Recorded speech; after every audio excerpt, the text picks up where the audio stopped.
K10 idle 起降练习，我现在设定的油门曲线是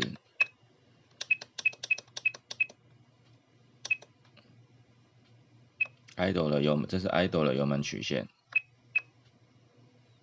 然后这是 idle 的那个螺距曲线，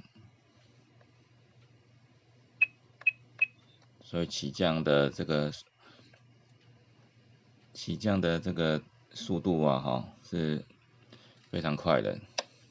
来看看，第一点设定是90，第二点是60，第三点是30，这是油门曲线。